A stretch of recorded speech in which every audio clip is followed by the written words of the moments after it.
ओम सूर्याय नमः। आपके अपने YouTube चैनल जय मां कंजक में आपका बहुत बहुत स्वागत है। आज की वीडियो के माध्यम से हम रविवार सूर्य देव की कथा आपके सामने प्रस्तुत करने जा रहे हैं। उम्मीद करती हूँ कथा का पूरा फल लेने के लिए आप कथा को शुरू से लेकर अंत तक जरूर श्रवण करेंगे, क्योंकि कथा का पूरा फल हमें कथा को पूरा सुनने से ही मिलता है। आधा अधूरा छोड़ने से हम सिर्फ पाप के भागीदार बनते हैं। तो चलिए आज की इस कथा को हम शुरू करते हैं। ओम सूर्याय नमः। व्यास जी कहते हैं, कैलाश के रमणीय शिखर पर भगवान महेश्वर सुखपूर्वक बैठे थे। इसी समय सकंद ने उनके पास जाकर पृथ्वी पर मस्तक टेककर उन्हें प्रणाम किया और कहा, हे नाथ, मैं आपसे रविवार आदि का यथार्थ फल सुनना चाहता हूँ। महादेव जी ने कहा, बेटा, रविवार के दिन मनुष्य व्रत रहकर सूर्य को लाल फूलों से अर्घ दे और रात को हविष्यान्न भोजन करे। ऐसा करने से वे कभी स्वर्ग से भ्रष्ट नहीं होता। रविवार का व्रत परम पवित्र और हितकर है। वे समस्त कामनाओं को पूर्ण करने वाला, पुण्यप्रद, ऐश्वर्यदायक, रोग नाशक और स्वर्ग तथा मोक्ष प्रदान करने वाला है। यदि रविवार के दिन सूर्य की संक्रांति तथा शुक्ल पक्ष की सप्तमी हो तो उस दिन किया हुआ व्रत, पूजा और जप सब अक्षय होता है। शुक्ल पक्ष के रविवार को गृहपति सूर्य की पूजा करनी चाहिए। हाथ में फूल ले, लाल कमल पर विराजमान, सुंदर ग्रीवा से सुशोभित, रक्त वस्त्रधारी और लाल रंग के आभूषणों से विभूषित भगवान सूर्य का ध्यान करें और फूलों को सूंघ कर ईशान कोण की ओर फेंक दें। इसके बाद सूर्य गायत्री का जप करें। तदंतर गुरु के उपदेश के अनुसार विधि पूर्वक पूजा करें। भक्ति के साथ पुष्प और केले आदि के सुंदर फल अर्पण करके जल चढ़ाना चाहिए। जल के बाद चंदन, चंदन के बाद धूप, धूप के बाद दीप, दीप के पश्चात नैवेद्य तथा उसके बाद जल निवेदन करना चाहिए। तत्पश्चात जप, स्तुति मुद्रा और नमस्कार करना उचित है।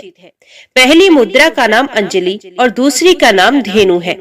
इसी प्रकार जो सूर्य का पूजन करता है वे उन्हीं का सायुज्य प्राप्त करता है। भगवान सूर्य एक होते हुए भी काल भेद से नाना रूप धारण करके प्रत्येक मास में तपते रहते हैं। एक ही सूर्य 12 रूपों में प्रकट होते हैं।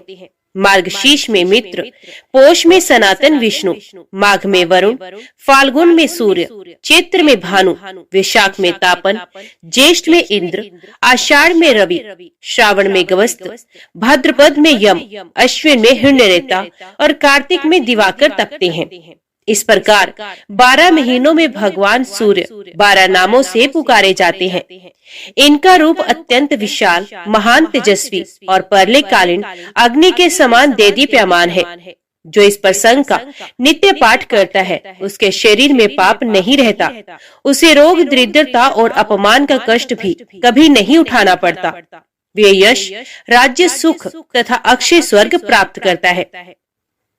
अब मैं सबको प्रसन्नता प्रदान करने वाला सूर्य के उत्तम महामंत्र का वर्णन करता हूँ। उसका भाव इस प्रकार है। सहस्र भुजाओं से सुशोभित भगवान आदित्य को नमस्कार है। हाथ में कमल धारण करने वाले वरुण देव को बारंबार नमस्कार है। अंधकार का विनाश करने वाले सूर्य देव को अनेक बार नमस्कार है। ऋषिमय सहस्रों जिह्वाएं धारण करने वाले भानु को नमस्कार है। भगवान, तुम ही ब्रह्मा, तुम ही विष्णु और तुम ही रुद्र हो, तुम्हें नमस्कार है।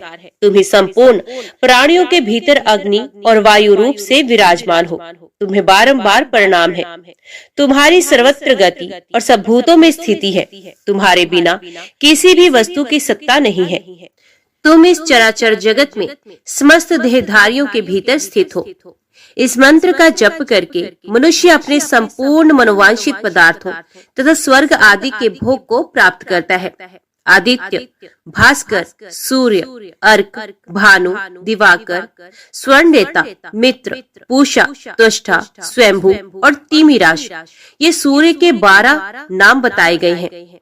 जो मनुष्य पवित्र होकर सूर्य के इन 12 नामों का पाठ करता है वे सब पापों और रोगों से मुक्त होकर परम गति को प्राप्त होता है। षडानन। अब मैं महात्मा भास्कर के जो दूसरे दूसरे प्रधान नाम हैं, उनका वर्णन करता हूँ। तपन, तापन, कर्ता, हर्ता, महेश्वर, लोक साक्षी, त्रिलोकेश, व्योमाधिप, दिवाकर, अग्निगर्भ, महाविप्र, खग, सप्ताश्वाहन, पद्महस्त, तमोभेदी, ऋग्वेद, यजुसामक, कालप्रिय, पुंडरीक, मूल स्थान और भाविक। जो मनुष्य भक्ति पूर्वक इन नामों का सदा स्मरण करता है, उसे रोग का भय कैसे हो सकता है। कार्तिकेय, तुम यत्न पूर्वक सुनो। सूर्य का नाम स्मरण सब पापों को हरने वाला और शुभ है। महामते, आदित्य की महिमा के विषय में तनिक भी संदेह नहीं करना चाहिए। मंत्रों का जप, होम और संध्या उपासना करना चाहिए। ये मंत्र सब प्रकार से शांति देने वाले और संपूर्ण विघ्नों के विनाशक हैं। ये सब रोगों का नाश कर डालते हैं। अब महात्मा भास्कर के मूल मंत्र का वर्णन करूंगा, जो संपूर्ण कामनाओं को सिद्ध करने वाला है तथा भोग और मोक्ष प्रदान करता है। इस मंत्र से सदा सब प्रकार की सिद्धि प्राप्त होती है, ये निश्चित बात है। इसके जप से रोग नहीं सताते तथा किसी प्रकार के अनिष्ट का भय नहीं होता। ये मंत्र ना किसी को देना चाहिए और ना किसी से इसकी चर्चा करनी चाहिए, अपितु प्रयत्न पूर्वक इसका निरंतर जप करते रहना चाहिए। जो लोग अभक्त, संतानहीन, पाखंडी और लौकिक व्यवहारों में आसक्त हैं, उनसे तो इस मंत्र की कदापि चर्चा नहीं करनी चाहिए। संध्या और होम कर्म में मूल मंत्र का जप करना चाहिए। उसके जप से रोग और क्रूर ग्रहों का प्रभाव नष्ट हो जाता है। वत्स, दूसरे दूसरे अनेकों शास्त्रों और बहुतेरे विस्तृत मंत्रों की क्या आवश्यकता है। इस मूल मंत्र का जप ही सब प्रकार की शांति तथा संपूर्ण मनोरथों की सिद्धि करने वाला है। देवता और ब्राह्मणों की निंदा करने वाले नास्तिक पुरुष को इसका उपदेश नहीं देना चाहिए। जो प्रतिदिन 1, 2 या 3 समय भगवान सूर्य के समीप इसका पाठ करता है, उसे अभीष्ट फल की प्राप्ति होती है। पुत्र की कामना वाले को पुत्र, कन्या चाहने वाले को कन्या, विद्या की अभिलाषा रखने वाले को विद्या और धनार्थी को धन मिलता है। जो शुद्ध आचार विचार से युक्त हो, संयम तथा भक्ति पूर्वक इस प्रसंग का श्रवण करता है, वे सब पापों से मुक्त हो सूर्य लोक को जाता है। सूर्य देवता के व्रत के दिन तथा अन्यान्य व्रत, अनुष्ठान, यज्ञ, पुण्य स्थान और तीर्थों में जो इसका पाठ करता है, उसे कोटि गुना फल मिलता है। व्यास जी कहते हैं, मध्य देश में भद्रेश्वर नाम से प्रसिद्ध एक चक्रवर्ती राजा थे। वे बहुत सी तपस्याओं तथा नाना प्रकार के व्रतों से पवित्र हो गए थे। प्रतिदिन देवता, ब्राह्मण, अतिथि और गुरुजनों का पूजन करते थे। उनका बर्ताव न्याय के अनुकूल होता था। वे स्वभाव के सुशील और शास्त्रों के तात्पर्य तथा विधान के पारगामी विद्वान थे। सदा सद्भाव पूर्वक प्रजाजनों का पालन करते थे। एक समय की बात है, उनके बाएं हाथ में श्वेत कुष्ठ हो गया। वैद्यों ने बहुत कुछ उपचार किया, किंतु उससे कोढ़ का चिन्ह और भी स्पष्ट दिखाई देने लगा। तब राजा ने प्रधान ब्राह्मणों और मंत्रियों को बुलाकर कहा, विप्रगण, मेरे हाथ में एक ऐसा पाप का चिन्ह प्रकट हो गया है, जो लोक में निंदित होने के कारण मेरे लिए दुस्सह रहा है। अतः मैं किसी महान पुण्य क्षेत्र में जाकर अपने शरीर का परित्याग कर दूंगा। ब्राह्मण बोले, महाराज, आप धर्मशील और बुद्धिमान हैं। यदि आप अपने राज्य का परित्याग कर देंगे तो ये सारी प्रजा नष्ट हो जाएगी। इसीलिए आपको ऐसी बात नहीं कहनी चाहिए। प्रभु, हम लोग इस रोग को दबाने का उपाय जानते हैं। वे ये है कि आप यत्न पूर्वक महान देवता भगवान सूर्य की आराधना कीजिए। राजा ने पूछा, विप्रवरों, किस उपाय से मैं भगवान भास्कर को संतुष्ट कर सकूंगा? ब्राह्मण बोले, राजन, आप अपने राज्य में ही रहकर सूर्य देव की उपासना कीजिए। ऐसा करने से आप भयंकर पाप से मुक्त होकर स्वर्ग और मोक्ष दोनों प्राप्त कर सकेंगे। ये सुनकर सम्राट ने उन श्रेष्ठ ब्राह्मणों को प्रणाम किया और सूर्य की उत्तम आराधना आरंभ की। वे प्रतिदिन मंत्र पाठ, नैवेद्य, नाना प्रकार के फल, अर्घ्य, अक्ष, जप पुष्प, मदार के पत्ते, लाल चंदन, कुमकुम, सिंदूर, कदली पत्र तथा उसके मनोहर फल आदि के द्वारा भगवान सूर्य की पूजा करते थे। राजा गुलर के पात्र में अर्घ्य सजाकर सदा सूर्यदेव को निवेदन किया करते थे। अर्घ्य देते समय वे मंत्री और पुरोहितों के साथ सदा सूर्य के सामने खड़े रहते थे। उनके साथ आचार्य, रानियां, अंतपुर में रहने वाले रक्षक तथा उनकी पत्नियां, दास वर्ग तथा अन्य लोग भी रहा करते थे। वे सब लोग प्रतिदिन साथ ही साथ अर्घ्य देते थे। सूर्य देवता के अंगभूत जितने व्रत थे उनका भी उन्होंने एकाग्रचित होकर अनुष्ठान किया। क्रमश 1 वर्ष व्यतीत होने पर राजा का रोग दूर हो गया। इस प्रकार उस भयंकर रोग के नष्ट हो जाने पर राजा ने संपूर्ण जगत को अपने वश में करके सबके द्वारा प्रभात काल में सूर्य देवता का पूजन और व्रत करना आरंभ किया। सब लोग कभी हविष्यान्न खाकर और कभी निराहार रहकर सूर्य देवता का पूजन करते थे। इस प्रकार ब्राह्मण, क्षत्रिय और वैश्य इन 3 वर्गों के द्वारा पूजित होकर भगवान सूर्य बहुत संतुष्ट हुए और कृपा पूर्वक राजा के पास आकर बोले, राजन, तुम्हारे मन में जिस वस्तु की इच्छा हो उसे वरदान के रूप में मांग लो। सेवकों और पूर्ववासियों सहित तुम सब लोगों का हित करने के लिए मैं उपस्थित हूँ। राजा ने कहा, सबको नेत्रदान करने वाले भगवान, यदि आप मुझे अभीष्ट वरदान देना चाहते हैं तो ऐसी कृपा कीजिए कि हम सब लोग आपके पास रहकर ही सुखी हों। सूर्य बोले, राजन, तुम्हारे मंत्री, पुरोहित, ब्राह्मण, स्त्रियां तथा अन्य परिवार के लोग सभी शुद्ध होकर कल्प पर्यंत मेरे रमणीय धाम में निवास करे। व्यास जी कहते हैं, यूं कहकर संसार को नेत्र प्रदान करने वाले भगवान सूर्य वहीं अंतर ध्यान हो गए। तदंतर राजा भद्रेश्वर अपने पूर्ववासियों सहित दिव्य लोक में आनंद का अनुभव करने लगे। वहाँ जो कीड़े मकोड़े आदि थे वे भी अपने पुत्र आदि के साथ प्रसन्नता पूर्वक स्वर्ग को सिधारे। इसी प्रकार राजा, ब्राह्मण, कठोर व्रतों का पालन करने वाले मुनि तथा क्षत्रिय आदि अन्य वर्ण सूर्य देवता के धाम में गए। जो मनुष्य पवित्रता पूर्वक इस प्रसंग का पाठ करता है उसके सब पापों का नाश हो जाता है तथा वे रुद्र की भांति इस पृथ्वी पर पूजित होता है। जो मानव स्वयं पूर्व इसका श्रवण करता है उसे अभीष्ट फल की प्राप्ति होती है। इस अत्यंत गोपनीय रहस्य का भगवान सूर्य ने यमराज को उपदेश दिया था। भूमंडल पर तो व्यास के द्वारा ही इसका प्रचार हुआ है। ब्रह्मा जी कहते हैं, नारद, इस तरह नाना प्रकार के धर्मों का निर्णय सुनाकर भगवान व्यास शम्यप्राश में चले गए। तुम भी इस तत्व को श्रद्धा पूर्वक जानकर सुख से विचरो और समय अनुसार भगवान श्री विष्णु के सुयश का सानंद दान करते रहो। साथ ही जगत को धर्म का उपदेश देते हुए जगत गुरु भगवान को प्रसन्न करो। कुल सत्य जी कहते हैं, भीष्म, ब्रह्मा जी के ऐसा कहने पर देवर्षि नारद मुनिवर श्री नारायण का दर्शन करने के लिए गंधमादन पर्वत पर बद्री का आश्रम तीर्थ में चले गए। ओम सूर्याय नमः। अभी श्रवण कीजिए दूसरी कथा। मार्कंडेय जी ने कहा, वत्स, प्रजापति ब्रह्मा जी को आदि बनाकर जिसकी प्रवृत्ति हुई है तथा जो संपूर्ण जगत का मूल कारण है, उस राजवंश का तथा उसमें प्रकट हुए राजाओं के चरित्रों का वर्णन सुनो। जिस वंश में मनु, इक्ष्वाकु, अनर्ण्य, भगीरथ तथा अन्य सैकड़ों राजा जिन्होंने पृथ्वी का पालन किया था उत्पन्न हुए थे, वे सभी धर्मज्ञ, यज्ञकर्ता, शूरवीर तथा परम तत्व के ज्ञाता थे। ऐसे वंश का वर्णन सुनकर मनुष्य समस्त पापों से छूट जाता है। पूर्व काल में प्रजापति ब्रह्मा ने नाना प्रकार की प्रजा को उत्पन्न करने की इच्छा लेकर दाहिने अंगूठे से दक्ष को उत्पन्न किया और बाएं अंगूठे से उनकी पत्नी को प्रकट किया। दक्ष की अदिति नाम की एक सुंदर कन्या उत्पन्न हुई, जिसके गर्भ से कश्यप ने भगवान सूर्य को जन्म दिया।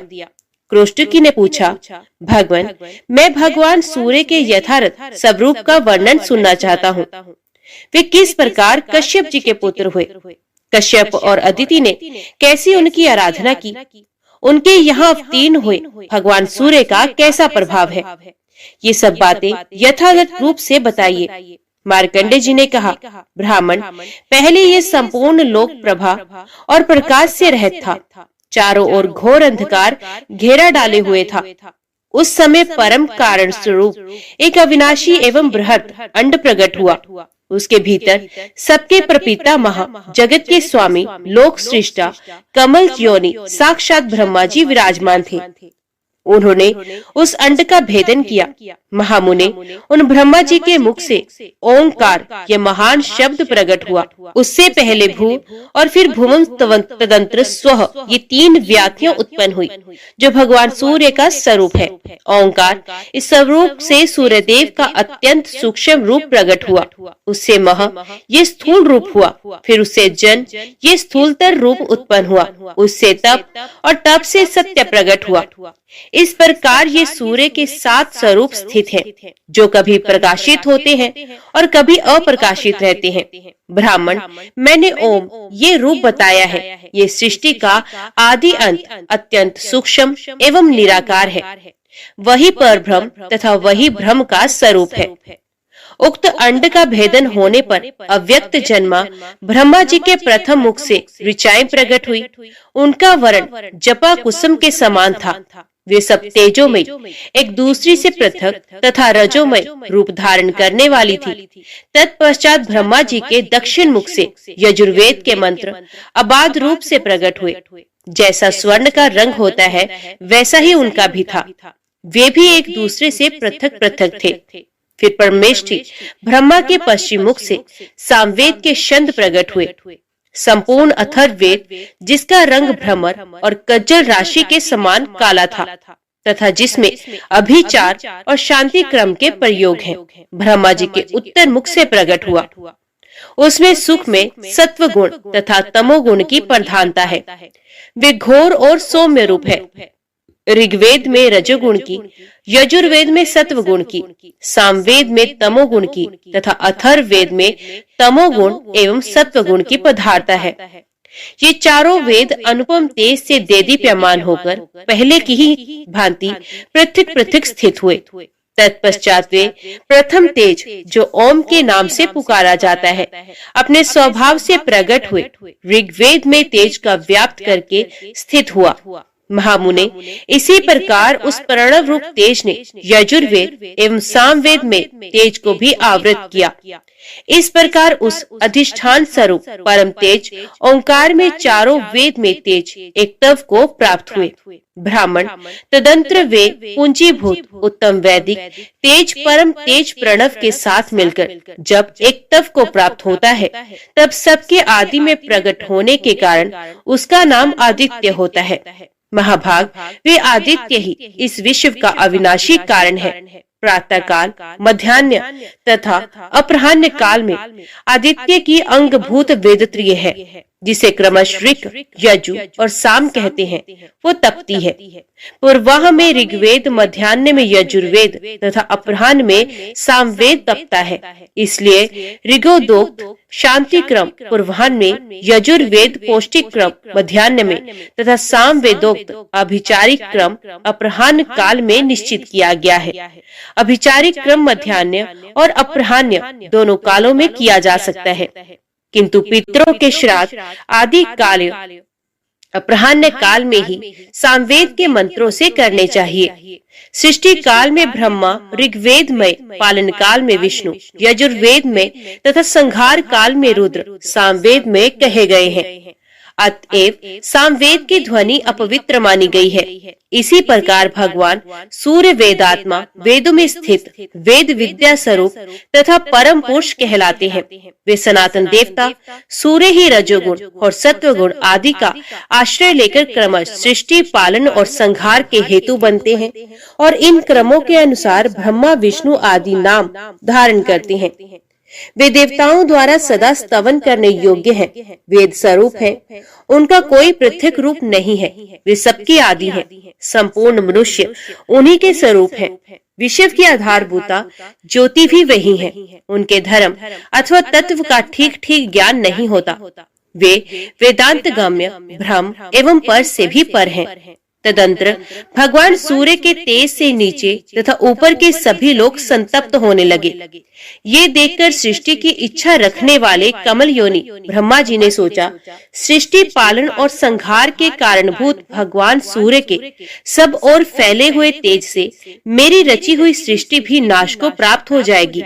जल ही समस्त प्राणियों का जीवन है, वे जल सूर्य के तेज से सूखा जा रहा है। जल के बिना इस विश्व की सृष्टि हो ही नहीं सकती। ऐसा विचार कर लोक पिता वहां भगवान ब्रह्मा ने एकाग्रचित होकर भगवान सूर्य की स्तुति आरंभ की। ब्रह्मा जी बोले, ये सब कुछ जिनका स्वरूप है, जो सर्व में है, संपूर्ण विश्व जिनका शरीर है, जो परम ज्योति स्वरूप है, तथा योगी जन जिनका ध्यान करते हैं, उन भगवान सूर्य को मैं नमस्कार करता हूँ, जो ऋग्वेद में है, यजुर्वेद के अधिष्ठान है, सामदेव की योनि है, जिनकी शक्ति का चिंतन नहीं हो सकता, जो स्थूल रूप में 3 वेदमय है और सूक्ष्म रूप में प्रणव की अर्धमात्रा है, तथा जो गुणों से परे एवं पर ब्रह्म स्वरूप है, उन भगवान सूर्य को मेरा नमस्कार है। भगवान, आप सबके कारण परम ज्ञेय, आदि पुरुष, परम ज्योति, ज्ञानातीत स्वरूप, देवता रूप से स्थूल तथा पर से भी परे और सबके आदि एवं प्रभा का विस्तार करने वाले हैं। मैं आपको नमस्कार करता हूँ। आपकी जो आदर्श शक्ति है, उसकी प्रेरणा से मैं जल, पृथ्वी, अग्नि, वायु, उनके देवता तथा प्रणव आदि से युक्त समस्त सृष्टि की रचना करता हूँ। इसी प्रकार पालन और संहार भी मैं उस आदिश शक्ति की प्रेरणा से ही करता हूँ, अपनी इच्छा से नहीं।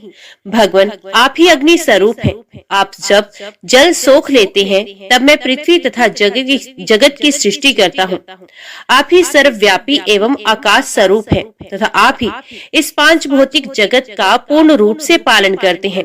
सूर्य देव परमात्म तत्व के ज्ञाता, विद्वान पुरुष, सर्वयज्ञ में विष्णु स्वरूप आपका ही यज्ञ द्वारा यजन करते हैं, तथा अपनी मुक्ति की इच्छा रखने वाले जितेंद्रिय यति आप सर्वेश्वर परमात्मा का ही ध्यान करते हैं। देव स्वरूप आपको नमस्कार है। यज्ञ रूप आपको प्रणाम है। योग्यों के ध्येय पर ब्रह्म स्वरूप आपको नमस्कार है। प्रभु, मैं सृष्टि करने के लिए उदित हूँ और आपका ये तेज पुंज सृष्टि का विनाशक हो रहा है, अतः अपने इस तेज को समेट लीजिए। मार्कंडेय जी कहते हैं, सृष्टिकर्ता ब्रह्मा जी के इस प्रकार स्तुति करने पर भगवान सूर्य ने अपने महान तेज को समेट कर स्वल्प तेज को ही धारण किया। तब ब्रह्मा जी ने पूर्व कल्पांतरों के अनुसार जगत की सृष्टि आरंभ की। महामुने ब्रह्मा जी ने पहले की ही भांति देवताओं, असुरों, मनुष्यों, पशु पक्षियों, वृक्ष लताओं तथा नर्क आदि की भी सृष्टि की। मार्कंडेय जी कहते हैं, मुने, इस जगत की सृष्टि करके ब्रह्मा जी ने पूर्व कल्पों के अनुसार वर्ण, आश्रम, समुद्र, पर्वत और द्वीपों का विभाग किया। देवता, दैत्य तथा सर्प आदि के रूप और स्थान भी पहले की ही भांति बनाए। ब्रह्मा जी के मरीचि नाम से विख्यात जो पुत्र थे, उनके पुत्र कश्यप हुए। उनकी 13 पत्नियां हुई। वे सबकी सब प्रजापति दक्ष की कन्याएं थी। उनसे देवता, दैत्य और नाग आदि बहुत से पुत्र उत्पन्न हुए। आदिति ने त्रिभुवन के स्वामी देवताओं को जन्म दिया। दिति ने दैत्यों को तथा दरु ने महाप्रकर्मी एवं भयानक दानवों को उत्पन्न किया। विंता से गरुड़ और अरुण 2 पुत्र हुए। खसा के पुत्र यक्ष और राक्षस हुए। कद्रु ने नागों को और मुनि ने गंधर्वों को जन्म दिया। क्रोधा से कुलियाएं तथा अरिष्टा से अप्सराएं उत्पन्न हुई। ईरा ने एरावत आदि हाथियों को उत्पन्न किया। ताम्रा के गर्भ से श्येनी आदि कन्याएं उत्पन्न हुई। उन्हीं के पुत्र श्येन, भास और शुक आदि पक्षी हुए। ईला से वृक्ष तथा प्रधा से जल जंतु उत्पन्न हुए। कश्यप मुनि के अदिति के गर्भ से जो संतानें हुई, उनके पुत्र पौत्र, दोहित्र तथा उनके भी पुत्रों आदि से ये सारा संसार व्याप्त है। कश्यप के पुत्रों में देवता प्रधान है। इनमें कुछ तो सात्विक हैं, कुछ राजस हैं, तो कुछ तामस हैं। ब्रह्मवेत्ताओं में श्रेष्ठ परम श्रेष्ठ प्रजापति ब्रह्मा जी ने देवताओं को यज्ञ भाग का भोक्ता तथा त्रिभुवन का स्वामी बनाया, परंतु उनके सौतेले भाई दैत्यों, दानवों और राक्षसों ने एक साथ मिलकर उन्हें कष्ट पहुंचाना आरंभ कर दिया। इस कारण 1000 दिव्य वर्षों तक उनमें बड़ा भयंकर युद्ध हुआ। अंत में देवता पराजित हुए और बलवान दैत्यों तथा दानवों को विजय प्राप्त हुई। अपने पुत्रों को दैत्यों और दानवों के द्वारा पराजित एवं त्रिभुवन के राज्याधिकार से वंचित तथा उनका यज्ञ भाग छिन गया देख माता अदिति अत्यंत शोक से पीड़ित हो गई। उन्होंने भगवान सूर्य की आराधना के लिए महान यत्न आरंभ किया। वे नियमित आहार करती हुई कठोर नियमों का पालन और आकाश में स्थित तेजो राशि भगवान सूर्य का स्तवन करने लगी। अदिति बोली, भगवान, आप अत्यंत सूक्ष्म सुनहरी आभा से युक्त दिव्य शरीर धारण करते हैं। आपको नमस्कार है। आप तेज स्वरूप, तेजस्वियों के ईश्वर, तेज के आधार एवं सनातन पुरुष हैं। आपको प्रणाम है। गोपते, आप जगत को उपकार करने के लिए जब अपनी किरणों से पृथ्वी का जल ग्रहण करते हैं, उस समय आपका जो तीव्र रूप प्रकट होता है उसे मैं नमस्कार करती हूँ। 8 महीनों तक सौम्य रस को ग्रहण करने के लिए आप जो अत्यंत तीव्र रूप धारण करते हैं उसे मैं प्रणाम करती हूँ। भास्कर, उसी संपूर्ण रस को बरसाने के लिए जब आप छोड़ने को उद्यत होते हैं, उस समय आपका जो तृप्ति कारक मेघ रूप प्रकट होता है उसको मेरा नमस्कार है। इस प्रकार जल की वर्षा से उत्पन्न हुए सब प्रकार के अन्नों को पकाने के लिए आप जो भास्कर रूप धारण करते हैं उसे मैं प्रणाम करती हूँ। तरणे, जड़हन धान की वृद्धि के लिए जो आप पाला गिराने आदि के कारण अत्यंत शीतल रूप धारण करते हैं उसको मेरा नमस्कार है। सूर्य देव, वसंत ऋतु में जो आपका सौम्य रूप प्रकट होता है, जिसमें ना अधिक गर्मी होती है ना अधिक सर्दी, उसे मेरा बारंबार नमस्कार है। जो संपूर्ण देवताओं तथा पितरों को तृप्त करने वाला और अनाज को पकाने वाला है, आपके उस रूप को नमस्कार है। जो रूप लताओं और वृक्षों का एकमात्र जीवन दाता तथा अमृतमय है, जिससे देवता और पितृ पान करते हैं, आपके उस सोम रूप को नमस्कार है। आपका ये विश्व में स्वरूप ताप एवं तृप्ति प्रदान करने वाले अग्नि और सोम के द्वारा व्याप्त है। आपको नमस्कार है। विभावसु, आपका जो रूप ऋक, यजु और साम में तेजों की एकता से इस विश्व को तपाता है तथा जो वेद के स्वरूप है उसको मेरा नमस्कार है।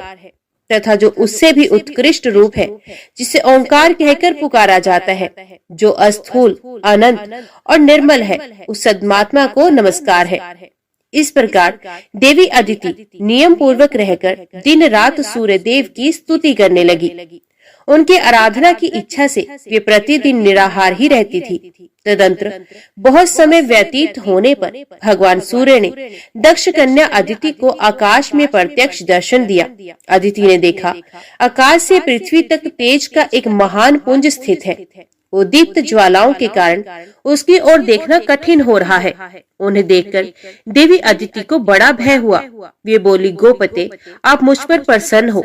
मैं पहले आकाश में आपको जिस प्रकार देखती थी वैसी आज नहीं देख पाती। इस समय वहाँ भूतल पर मुझे केवल तेज का समुदाय दिखाई दे रहा है। दिवाकर, मुझ पर कृपा कीजिए जिससे आपके स्वरूप का दर्शन कर सकूं। भक्तवत्सल प्रभु, मैं आपकी भक्त हूँ। आप मेरे पुत्रों की रक्षा कीजिए। आप ही ब्रह्मा होकर इस विश्व की सृष्टि करते हैं। आप ही पालन करने के लिए उदित होकर इसकी रक्षा करते हैं तथा अंत में ये सब कुछ आप में ही लीन होता है। संपूर्ण लोकों में आपके सिवा दूसरी कोई गति नहीं। आप ही ब्रह्मा, विष्णु, शिव, इंद्र, कुबेर, यम, वरुण, वायु, चंद्रमा, अग्नि, आकाश, पर्वत और समुद्र है। आपका तेज सबकी आत्मा है। आपकी क्या स्तुति की जाए। यज्ञेश्वर प्रतिदिन अपने क्रम में लगे हुए ब्राह्मण भांति भांति के पदों से आपकी स्तुति करते हुए यजन करते हैं। जिन्होंने अपने चित्त को वश में कर लिया, वे योग निष्ठ पुरुष योग मार्ग से आपका ही ध्यान करते हुए परम पद को प्राप्त होते हैं। आप विश्व को ताप देते, उसे पकाते, उसकी रक्षा करते हैं, उसे भस्म कर डालते हैं और फिर आप ही जल गर्भित शीतल किरणों द्वारा इस विश्व को प्रकट करते और आनंद देते हैं। कमल योनि ब्रह्मा के रूप में आप ही सृष्टि करते हैं। विष्णु नाम से आप ही पालन करते हैं तथा कल्पांत में रुद्र रूप धारण करके आप ही संपूर्ण जगत का संहार करते हैं। मार्कंडे जी कहते हैं, तदंतर भगवान सूर्य अपने उस तेज से प्रकट हुए। उस समय वे तपाए हुए तांबे के समान कांतिमान दिखाई देते थे। देवी अदिति उनका दर्शन करके चरणों में गिर पड़ी। तब भगवान सूर्य ने कहा, देवी तुम्हारी जो इच्छा हो वे वर मुझसे मांगो। तब देवी अदिति घुटने के बल से पृथ्वी पर बैठ गई और मस्तक नवाकर प्रणाम करके वरदायक भगवान सूर्य से बोली, देव आप प्रसन्न हो। अधिक बलवान दैत्यों और दानवों ने मेरे पुत्रों के हाथ से त्रिभुवन का राज्य और यज्ञ भाग छीन लिए हैं। गोपते उन्हें प्राप्त कराने के निमित्त आप मुझ पर कृपा करें। आप अपने अंश से देवताओं के बंधु होकर उनके शत्रुओं का नाश करें। प्रभु आप ऐसी कृपा करें जिससे मेरे पुत्र पुण्य यज्ञ भाग के भोक्ता तथा त्रिभुवन के स्वामी हो जाए। तब भगवान सूर्य ने अदिति से प्रसन्न होकर कहा, देवी मैं अपने सहस्त्र अंशों से तुम्हारे गर्भ से अवतीर्ण होकर तुम्हारे पुत्र के शत्रुओं का नाश करूंगा। इतना कहकर भगवान सूर्य अंतर्ध्यान हो गए और अदिति भी संपूर्ण मनोरथ सिद्ध हो जाने के कारण तपस्या में निवृत्त हो गई। तदंतर सूर्य की सुषमा नाम वाली किरण जो सहस्त्र किरणों का समुदाय थी, देव माता अदिति के गर्भ में अवतीर्ण हुई। देव माता अदिति एकाग्रचित होकर चंद्रायण आदि व्रतों का पालन करने लगी और अत्यंत पवित्रता पूर्वक उस गर्भ को धारण किए रही। ये देख महर्षि कश्यप ने कुछ कुपित होकर कहा, तुम नित्य उपवास करके अपने गर्भ के बच्चे को क्यों मार डालती हो? ये सुनकर उसने कहा, देखिए ये रहा गर्भ का बच्चा, मैंने इसे मारा नहीं है, ये स्वयं ही अपने शत्रु को मारने वाला है। यूं कहकर देवी अदिति ने उस गर्भ को उदर से बाहर कर दिया। वे अपने तेज से प्रज्वलित हो रहा था। उदयकालीन सूर्य के समान तेजस्वी उस गर्भ को देखकर कश्यप ने प्रणाम किया और आदि ऋचाओं के द्वारा आदर पूर्वक उसकी स्तुति की। उनकी स्तुति करने पर शिशु रूपधारी सूर्य उस अंडकार गर्भ से प्रकट हो गए। उनके शरीर की कांति कमल पत्र के समान श्याम थी। वे अपने तेज से संपूर्ण दिशाओं का मुख उज्जवल कर रहे थे। तदंतर मुनि श्रेष्ठ कश्यप को संबोधित करके मेघ के समान गंभीर वाणी में आकाशवाणी हुई, मुने तुमने अदिति से कहा था कि इस अंडे को क्यों मार रही हो? उसी समय तुमने मारितम अंडम का उच्चारण किया था, इसलिए तुम्हारा ये पुत्र मार्तंड के नाम से विख्यात होगा और शक्तिशाली होकर सूर्य के अधिकार का पालन करेगा। इतना ही नहीं, ये यज्ञ भाग का अपहरण करने वाले देव शत्रु असुरों का भी संहार करेगा। ये आकाशवाणी सुनकर देवताओं को बड़ा ही हर्ष हुआ और दानव बलहीन हो गए। तब इंद्र ने दैत्यों को युद्ध के लिए ललकारा। दानव भी उनका सामना करने के लिए आ पहुंचे। फिर तो देवताओं का असुरों के साथ घोर संग्राम हुआ। उनके अस्त्र शस्त्रों की चमक से तीनों लोकों में प्रकाश छा गया। उस युद्ध में भगवान सूर्य की क्रूर दृष्टि पड़ने तथा उनके तेज से दग्ध होने के कारण सब असुर जलकर भस्म हो गए। अब तो देवताओं के हर्ष की सीमा न रही। उन्होंने तेज के उत्पत्ति स्थान भगवान सूर्य और अदिति का स्तवन किया। उन्हें पूर्वत अपने अधिकार और यज्ञ के भाग प्राप्त हो गए। भगवान सूर्य भी अपने अधिकार का पालन करने लगे। वे नीचे और ऊपर फैली हुई किरणों के कारण कदम्ब पुष्प के समान सुशोभित हो रहे थे। उनका मंडल गोलाकार अग्निपिंड के समान था। तदंतर भगवान सूर्य को प्रसन्न करके प्रजापति विश्वकर्मा ने विनय पूर्वक अपनी संज्ञा नाम की कन्या उनको बिहा दी। विवस्वान से संज्ञा के गर्भ से वैवस्वत मनु का जन्म हुआ। क्रोष्टकी जी बोले, भगवान आपने आदिदेव भगवान सूर्य के महात्म्य और स्वरूप का विस्तार पूर्वक वर्णन किया। अब मैं उनकी महिमा का वर्णन सुनना चाहता हूँ। आप प्रसन्न होकर बताने की कृपा कीजिए। मार्कंडेय जी ने कहा, ब्राह्मण मैं तुम्हें आदिदेव सूर्य का महात्म्य बताता हूँ, सुनो। पूर्व काल में दम के पुत्र राज्यवर्धन बड़े विख्यात राजा हो गए हैं। वे अपने राज्य का धर्म पूर्वक पालन करते थे, इसलिए वहाँ के धन जन की दिनों दिन वृद्धि होने लगी। उस राजा के शासन काल में समस्त राष्ट्र तथा नगरों और गांव के लोग अत्यंत स्वस्थ एवं प्रसन्न रहते थे। वहाँ कभी कोई उत्पात नहीं होता था, रोग भी नहीं सताता था, सांपों के काटने का तथा अनावृष्टि का भय भी नहीं होता था। राजा ने बड़े बड़े यज्ञ किए, याचकों को दान दिए और धर्म के अनुकूल रहकर विषयों का उपभोग किया। इस प्रकार राज्य करते तथा प्रजा का भली भांति पालन करते हुए उस राजा के 7000 वर्ष ऐसे बीत गए मानो एक ही दिन व्यतीत हुआ हो। दक्षिण देश के राजा विदुर की पुत्री मानिनी राज्यवर्धन की पत्नी थी। एक दिन वे सुंदरी राजा के मस्तक में तेल लगा रही थी। उस समय वे राज परिवार के देखते देखते आंसू बहाने लगी। रानी के आंसुओं की बूंदें जब राजा के शरीर पर पड़ी तो उसे मुख पर आंसू बहाती देख उन्होंने मानिनी से पूछा, देवी ये क्या? स्वामी के इस प्रकार पूछने पर उस मनस्विनी ने कहा, कुछ नहीं। जब राजा ने बार बार पूछा तब उस सुंदरी ने राजा की केश राशि में एक पका बाल दिखाया और कहा, राजन ये देखिए, क्या ये मुझ अभागिनी के लिए खेद का विषय नहीं है? ये सुनकर राजा हंसने लगे। उन्होंने वहां एकत्रित हुए समस्त राजाओं के सामने अपनी पत्नी से हंसकर कहा, शुभे, शोक की क्या बात है? तुम्हें रोना नहीं चाहिए। जन्म, वृद्धि और परिणाम आदि विकार सभी जीवधारियों के होते हैं। मैंने तो समस्त वेदों का अध्ययन किया और हजारों यज्ञ किए, ब्राह्मणों को दान दिया और मेरे कई पुत्र भी हुए। अन्य मनुष्यों के लिए जो अत्यंत दुर्लभ है, ऐसे उत्तम भोग भी मैंने तुम्हारे साथ भोग लिए। पृथ्वी का भली भांति पालन किया और युद्ध में भली भांति अपने धर्म को निभाया। भद्रे, और कौन सा ऐसा शुभ कर्म है जो मैंने नहीं किया? फिर इन पके बालों से तुम क्यों डरती हो? शुभे, मेरे बाल पक जाए, शरीर में झुर्रियां पड़ जाए तथा ये देह भी शिथिल हो जाए, कोई चिंता नहीं। मैं अपने कर्तव्य का पालन कर चुका हूँ। कल्याणी, तुमने मेरे मस्तक पर जो पका बाल दिखाया है, अब वनवास लेकर उसकी भी दवा करता हूँ। पहले बाल्यावस्था और कुमार अवस्था में तत्कालोचित कार्य किया जाता है, फिर युवावस्था में यौवनोचित कार्य किए जाते हैं तथा बुढ़ापे में वन का आश्रय लेना उचित है। मेरे पूर्वजों तथा उनके भी पूर्वजों ने ऐसा ही किया है, अतः मैं तुम्हारे आंसू बहाने का कोई कारण नहीं देखता। पके बाल का दिखाई देना तो मेरे लिए महान अभय उदय का कारण है।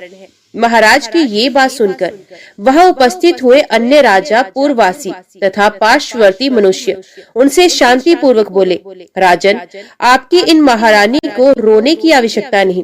रोना तो हम लोगों को अथवा समस्त प्राणियों को चाहिए, क्योंकि आप हमें छोड़कर वनवास लेने की बात मुंह से निकाल रहे हैं। महाराज, आपने हमारा लालन पालन किया है। आपके चले जाने की बात सुनकर हमारे प्राण निकले जाते हैं। आपने 7000 वर्षों तक इस पृथ्वी का पालन किया है। अब आप वन में रहकर जो तपस्या करेंगे, वे इस पृथ्वी पालन जनित पुण्य की 16वीं कला के बराबर भी नहीं हो सकती। राजा ने कहा, मैंने 7000 वर्षों तक इस पृथ्वी का पालन किया। अब मेरे लिए ये वनवास का समय आ गया है। मेरे कई पुत्र हो गए। मेरी संतानों को देखकर थोड़े ही दिनों में यमराज मुझे यहाँ रहने नहीं देगा। नागरिकों, मेरे मस्तक पर जो ये सफेद बाल दिखाई देता है, इसे अत्यंत भयानक कर्म करने वाली मृत्यु का दूत समझो। अतः मैं राज्य पर अपने पुत्र का अभिषेक करके सब भोगों को त्याग दूंगा और वन में रहकर तपस्या करूंगा।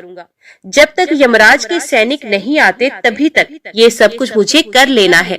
तदंतर वन में जाने की इच्छा से महाराज ने ज्योतिषियों को बुलाया और पुत्र के राज्य अभिषेक के लिए शुभ दिन एवं लगन पूछे। राजा की बात सुनकर वे शास्त्रदर्शी ज्योतिषी व्याकुल हो गए। उन्हें दिन, लगन और होरा आदि का ठीक ज्ञान ना हो सका। तदंतर अन्य नगर, अधीन राज्यों तथा उस नगर से भी बहुत से श्रेष्ठ ब्राह्मण आए और वन में जाने के लिए उत्सुक राजा राज्यवर्धन से मिले। उस समय उनका माथा कांप उठा और वे बोले, राजन, हम पर प्रसन्न होइए और पहले की भांति अब भी हमारा पालन कीजिए। आपके वन चल जाने पर समस्त जगत संकट में पड़ जाएगा, अतः आप ऐसा यत्न करें जिससे जगत को कष्ट न हो। इसके बाद मंत्रियों, सेवकों, वृद्ध नागरिकों और ब्राह्मणों ने मिलकर सलाह की, अब यहाँ क्या करना चाहिए। राजा राज्यवर्धन अत्यंत धार्मिक थे। उनके प्रति सब लोगों का अनुराग था। इसलिए सलाह करने वाले लोगों में ये निश्चय हुआ कि हम सब लोग एकाग्रचित एवं भली भांति ध्यान प्रायण होकर तपस्या द्वारा भगवान सूर्य की आराधना करके इन महाराज के लिए आयु की प्रार्थना करें। इस प्रकार एक निश्चय करके कुछ लोग अपने घरों पर विधि पूर्वक अर्घ्य, उपचार आदि उपहारों से भगवान भास्कर की पूजा करने लगे। दूसरे लोग मौन रहकर ऋग्वेद, यजुर्वेद और सामवेद के जप से सूर्यदेव को संतुष्ट करने लगे। अन्य लोग निराहार रहकर नदी के तट पर निवास करते हुए तपस्या के द्वारा भगवान सूर्य की आराधना करने लगे। कुछ लोग अग्निहोत्र करते, कुछ दिन रात सूर्य सूक्त का पाठ करते और कुछ लोग सूर्य की ओर दृष्टि लगाकर खड़े रहते थे। सूर्य की आराधना के लिए इस प्रकार यत्न करने वाले उन लोगों के समीप आकर सुदामा नामक गंधर्व ने कहा, द्विजवरों, यदि आप लोगों को सूर्य देव की आराधना अभिष्ट है तो ऐसा कीजिए जिससे भगवान भास्कर प्रसन्न हो सके। आप लोग यहाँ से शीघ्र ही कामरूप पर्वत पर जाइए। वहाँ गुरु विशाल नामक वन है जिसमें सिद्ध पुरुष निवास करते हैं। वहाँ पर एकाग्रचित होकर आप लोग सूर्य की आराधना करें। वे परम हितकारी सिद्ध क्षेत्र है। वहाँ आप लोगों की सब कामनाएं पूर्ण होंगी। सुदामा की ये बात सुनकर वे समस्त द्विज गुरु विशाल वन में गए। वहाँ उन्होंने सूर्य देव का पवित्र एवं सुंदर मंदिर देखा। उस स्थान पर ब्राह्मण आदि तीनों वर्णों के लोग मिताहारी एवं एकाग्रचित होकर पुष्प, चंदन, धूप, गंध, जप, होम, अन्न और दीप आदि के द्वारा भगवान सूर्य की पूजा एवं स्तुति करने लगे। ब्राह्मण बोले, देवता, दानव, यक्ष, ग्रह और नक्षत्रों में भी जो सबसे अधिक तेजस्वी हैं, उन भगवान सूर्य की हम शरण लेते हैं। जो देवेश्वर भगवान सूर्य आकाश में स्थित होकर चारों ओर प्रकाश फैलाते तथा अपनी किरणों से पृथ्वी और आकाश को व्याप्त किए रहते हैं, उनकी हम शरण लेते हैं।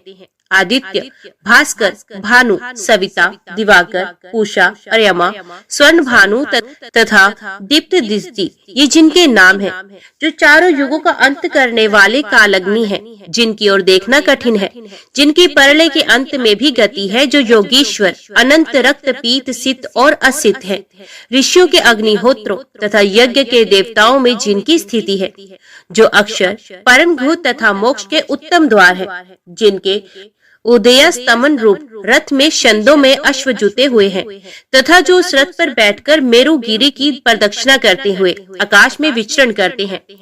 अनरत और ऋत दोनों ही जिनके स्वरूप हैं, जो भिन्न भिन्न पुण्य तीर्थों के रूप में विराजमान है, एकमात्र जिन पर इस विश्व की रक्षा निर्भर है, जो कभी चिंतन में नहीं आ सकते, उन भगवान भास्कर की हम शरण लेते हैं। ब्रह्मा, शिव तथा विष्णु के जो रूप हैं, वे आपके ही हैं। जिनके 3 स्वरूप हैं, वे भगवान भास्कर हम पर प्रसन्न हो।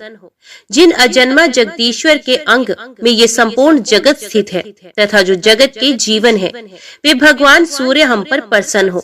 जिनका एक परम प्रकाशमान रूप ऐसा है जिसकी ओर प्रभा पुंज की अधिकता के कारण देखना भी कठिन हो जाता है, तथा जिनका दूसरा रूप चंद्रमा है जो अत्यंत सौम्य है, ये भगवान भास्कर हम पर प्रसन्न हो। इस प्रकार भक्ति पूर्वक स्तवन और पूजन करने वाले उन द्विजों पर 3 महीने में भगवान सूर्य प्रसन्न हुए और अपने मंडल से निकलकर उसी के समान कांति धारण किए वे नीचे उतरे और दूरदर्श होते हुए भी उन सबके समक्ष प्रकट हो गए। तब उन लोगों ने अजन्मा सूर्य देव के स्पष्ट रूप का दर्शन करके उन्हें भक्ति से विनीत होकर प्रणाम किया। उस समय उनके शरीर में रोमांच और कंप हो रहा था। वे बोले, सहस्त्र किरणों वाले सूर्य देव, आपको बारंबार नमस्कार है। आप सबके हेतु तथा संपूर्ण जगत के विजय केतु हैं। आप ही सबके रक्षक, सबके पूज्य, संपूर्ण यज्ञों के आधार तथा योग वेत्ताओं के ध्येय हैं। आप हम पर प्रसन्न हो। मार्कंडेय जी कहते हैं, तब भगवान सूर्य ने प्रसन्न होकर सब लोगों से कहा, द्विजगण, आपको जिस वस्तु की इच्छा हो वे मुझसे मांगे।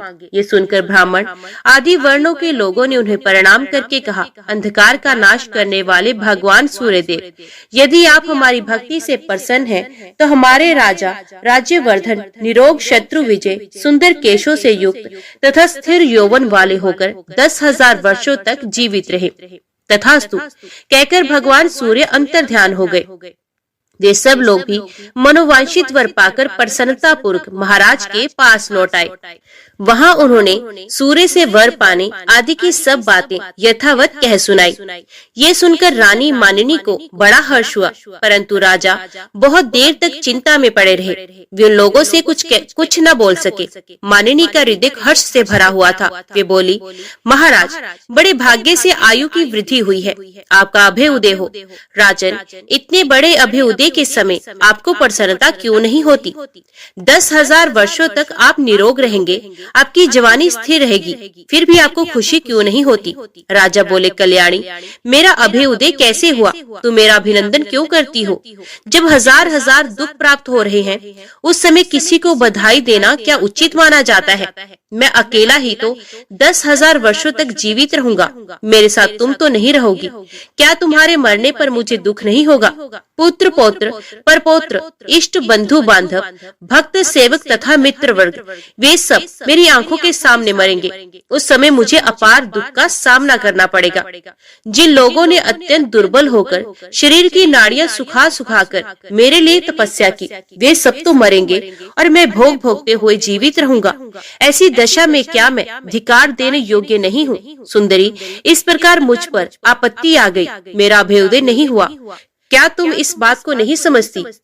फिर क्यों मेरा अभिनंदन कर रही हो? मानिनी बोली, महाराज, आप जो कहते हैं वे सब ठीक है। मैंने तथा पूर्ववासियों ने आपके प्रेमवश इस दोष की ओर देखा और नहीं देखा। नरनाथ, ऐसी अवस्था में क्या करना चाहिए, ये आप ही सोचे, क्योंकि भगवान सूर्य ने प्रसन्न होकर जो कुछ कहा है वे अन्यथा नहीं हो सकता। राजा ने कहा, देवी, पूर्ववासियों और सेवकों ने प्रेमवश मेरे साथ जो उपकार किया है उसका बदला चुकाए बिना मैं किस प्रकार भोग भोगूंगा? यदि भगवान सूर्य की ऐसी कृपा हो कि समस्त प्रजा भृत्य वर्ग, तुम, अपने पुत्र पौत्र परपौत्र और मित्र भी जीवित रह सके, तो मैं राज्य सिंहासन पर बैठकर प्रसन्नता पूर्वक भोगों का उपभोग कर सकूंगा। यदि वे ऐसी कृपा नहीं करेंगे तो मैं उसी कामरूप पर्वत पर निराहार रहकर तब तक तपस्या करूंगा जब तक कि इस जीवन का अंत न हो जाए। राजा के यूं कहने पर रानी मानिनी ने कहा, ऐसा ही हो। फिर वे भी महाराज के साथ कामरूप पर्वत पर चली गई। वहां पहुंचकर राजा ने पत्नी के साथ सूर्य मंदिर में जाकर सेवा प्रायण हो भगवान भानु की आराधना आरंभ की। दोनों दंपत्ति उपवास करते करते दुर्बल हो गए। सर्दी, गर्मी और वायु का कष्ट सहन करते हुए दोनों ने घोर तपस्या की। सूर्य की पूजा और भारी तपस्या करते करते जब 1 वर्ष से अधिक समय व्यतीत हो गया, तब भगवान भास्कर प्रसन्न हुए। उन्होंने राजा को समस्त सेवकों, पूर्ववासियों और पुत्रों आदि के लिए इच्छा अनुसार वरदान दिया। वर पाकर राजा अपने नगर को लौट आए और धर्म पूर्वक प्रजा का पालन करते हुए बड़ी प्रसन्नता के साथ राज्य करने लगे। धर्मज्ञ राजा ने बहुत से यज्ञ किए और दिन रात खुले हाथ से दान दिए। वे अपने पुत्र पौत्र और भृत्य आदि के साथ यौवन को स्थिर रखते हुए 10,000 वर्षों तक जीवित रहे। उनका ये चरित्र देखकर भृगुवंशी प्रमिति ने विस्मित होकर ये गाथा गाई, आहो, भगवान सूर्य के भजन की कैसी शक्ति है, जिससे राजा राज्यवर्धन अपने तथा स्वजनों के लिए आयुवर्धन बन गए। जो मनुष्य ब्राह्मणों के मुख से भगवान सूर्य के इस उत्तम महात्म्य का श्रवण तथा पाठ करता है, वे 7 रात के लिए किए हुए पापों से मुक्त हो जाता है। मुनि श्रेष्ठ, इस प्रसंग से सूर्यदेव के जो मंत्र आए हैं, उनमें से जो एक एक का भी यदि तीनों संध्याओं के समय जप किया जाए तो वे समस्त पातकों का नाश करने वाला होता है। सूर्य के जिस मंदिर में इस समूचे महात्म्य का पाठ किया जाता है, वहाँ भगवान सूर्य अपना सानिध्य नहीं छोड़ते। अतः ब्राह्मण, यदि तुम्हें महान पुण्य की प्राप्ति अभिष्ट हो तो सूर्य के इस उत्तम महात्म्य को मन ही मन धारण एवं जप करते रहो। द्विश्रेष्ठ, जो सोने के सींग और अत्यंत सुंदर शरीर वाली दुधारू गाय दान करता है तथा जो अपने मन को संयम में रखकर 3 दिनों तक इस महात्म्य का श्रवण करता है, उन दोनों का समान ही पुण्य फल की प्राप्ति होती है। ओम सूर्याय नमः। ओम नमो भगवते वासुदेवाय नमः। आज की वीडियो में इतना ही। उम्मीद करती हूँ वीडियो आपको पसंद आई होगी। वीडियो पसंद आई हो तो वीडियो को लाइक और चैनल को सब्सक्राइब जरूर कीजिएगा। जय श्री हरि लिखकर कमेंट बॉक्स में अपनी हाजिरी और अपने सुझाव देना ना भूलिएगा। तो मिलते हैं अगली कथा अगली वीडियो के साथ। तब तक के लिए देखते व सुनते रहिए। जय मां कंजक, जय माता दी।